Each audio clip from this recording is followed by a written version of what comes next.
একদিন এই আবেদ ব্যক্তি তার বন্ধুকে একটা জঘন্য পাপ করতে দেখলো।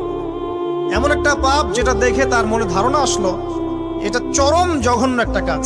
তখন সে মুখ ফসকে বলে ফেলল যে আল্লাহ তোকে আর মাফ করবে না, আল্লাহ তোকে জান্নাত দিবে না। আল্লাহ রাব্বুল আলামিন মালাকুল মউতকে এই দুজনের কাছে পাঠালেন, দুজনের রূহকে কবজ করা হলো।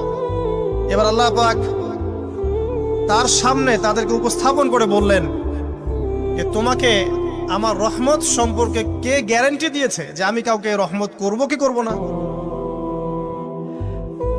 যাও, আমি তোমাকে জাহান্নামে পাঠালাম, ওই ব্যক্তি যে আমার রহমত প্রত্যাশা করেছে আমি তাকে জান্নাত দিয়ে দিলাম।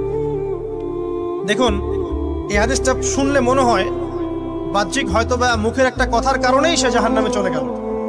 আসলে বিষয়টা এমন না।